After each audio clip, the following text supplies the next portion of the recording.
back to another episode of Football Heritage, and I can't lie, we have so much to discuss. We're going to be talking about United, but before we do so, make sure you like, you comment, you subscribe, you hit the notification bell as well. Follow us on TikTok, YouTube, Instagram, Twitter, Spotify, Apple Podcasts, everything. Tell your grandmother, tell your grandfather.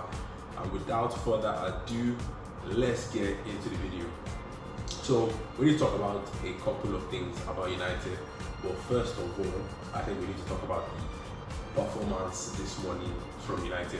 So yeah, basically the match was at, I think it was 2:30, and only a crazy person watches United ball at 2:30. So I guess you can call me insane. But then I think the performance was good. It's definitely one of our better performances against United, against the Premier League opposition. Yeah, but I know people will say, it's preseason gas, this, that. But for me, I've seen enough. We are winning a lot. That's all I have to say. Come May, Premier League, keep that trophy shiny for me. But I think the performance was good. I cannot lie to you. And there are some key points I think that really helped us, and that is what we're going to be talking about. First of all, I think the personnel was good. The people that he chose, the right positions, all of that. Especially, first person we're going to talk about is Dogu on that left-hand side. I was very impressed. I can't lie, I was a bit scared that Dogu would be a dodge, but I've seen promising signs, right? I've seen enough to tell me that, okay, this guy is an actual football player. He wants to play, he wants to do well. Yeah. In that game, especially first half, I saw powerful running, I saw directness. He wants to get the ball, he wants to do something with it, he wants to make something happen. And a lot of the time on that left hand side, for the entire team in attack, he was the player who was the most furthest forward, right? So anytime a ball maybe played on the ground or through the air, he was the one trying to get on the end of it. I was really good. I liked it. That's what I want from our wing backs. We need our wing backs to be proactive, to be up high. And even from his Sporting days, Amorim, you could see that he usually likes one of his fullbacks to be more attacking than the other. And in this case, that's going to be, although both of them are going to be attacking, but one is basically acting as a winger, and that's going to be Dogu down that left-hand side. And another thing I really noticed about that performance that I really liked was our ability to retain possession, right? So I think in the Leeds match and also in the West Ham match, we did not do well with the ball. We struggled. When we had the ball, it looked like we were devoid of ideas. We weren't ready to keep it. We weren't ready to what's the word? When you have the ball, you have to be ready to tire out your position.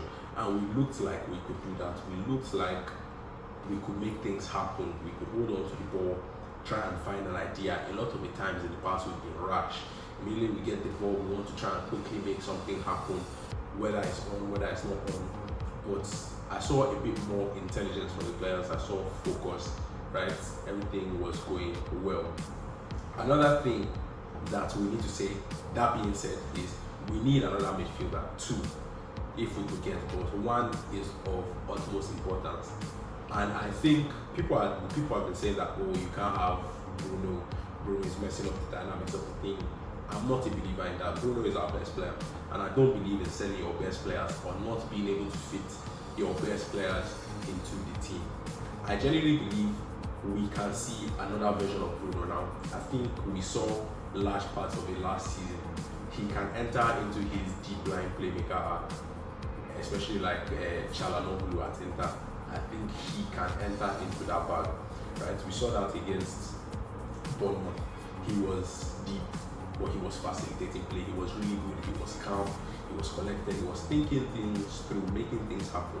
What we need to partner him with is an energetic midfielder that also doesn't shy away from the ball, can take the ball. He wants it. He wants to make himself available to it. That kind of thing. I think that's what we need as that midfield. But the most important thing is he needs to be energetic, because out of possession, if he's not, it's going to cause us a lot of problems.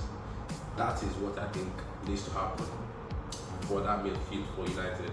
Now, moving on from the midfield, I want to talk about some players that impressed me, right?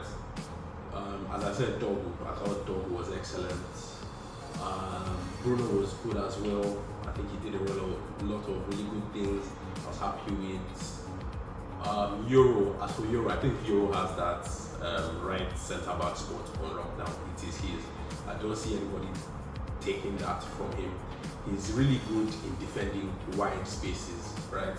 And he's also really good at progressing the ball down that right hand side. I saw it a lot versus Bournemouth, and I'm really happy with him down that side.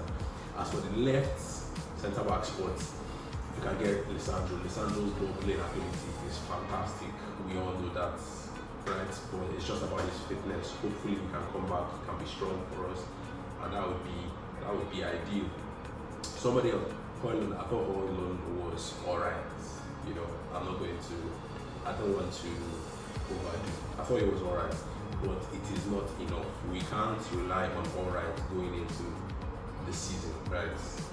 So I still do think we need another striker. And the news now from Fabrizio and from Ornstein is that we are in for Benjamin Sesko, that we have made him the priority if we have to sign a striker. That phrase keeps coming up, if we have to sign a striker. I do think we'll sign a striker, and I think it will be Sesko. I like Sesko, I can't lie. And the fee that we're hearing is Leipzig wants 75 million. And it's insane to me, they want 75 million guaranteed, they want add-ons as well, and they also want a sell-on clause. And I genuinely don't believe that's going to happen. I believe a deal will go through, but I don't believe all those terms will be met. I think we'll sign him closer to 60 million pounds is what I'm referring, 60 million pounds. They're asking for 75 million guaranteed. That's euros. So I do think the deal will happen. I don't think we'll be able to agree to terms, especially that sell-on clause is insanity to me. You can't bully a club like Manchester United into agreeing to something like that. So I do think we'll get the striker. Hopefully we can get a midfielder as well. Now, moving on to a position that I think we desperately need as well, or maybe not, is the goalkeeper, right? So we know Onana is out, and even if he's not out, I don't believe Onana is the keeper for us going forward. Neither is Bainde. I think they are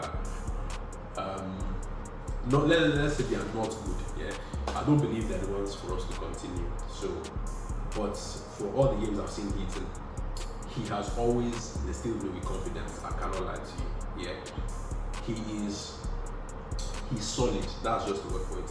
I'm not scared that he's going to do something silly. I'm not scared that one crap shot is going to sneak in, something like that. No, I just know that if we're going to concede, it's not going to be from a mistake from my goalkeeper.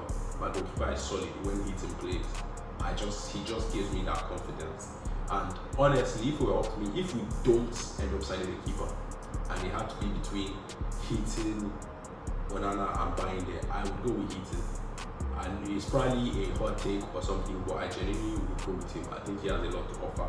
He's like 40, but I still think he can do a job. Alright. Other players, that Mount, he was alright also, I guess, but I'm still not impressed. Since he's been in a United shirt, he hasn't done anything of note.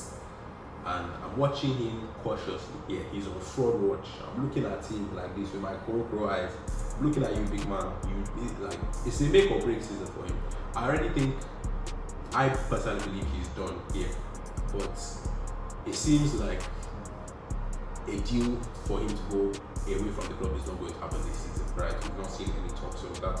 So it looks like he's going to be here this season. So it's make or break time for him, right? He has to do something. And I think that is going to be it for the video. Send this to a United fan, send this to any football fan, a Chelsea fan, rub it in Arsenal fans' faces that we're getting Sesko. You heard it here first. And yeah, just like, comment, subscribe, tell us what you think in the comments, and we'll see you in the next video. Goodbye.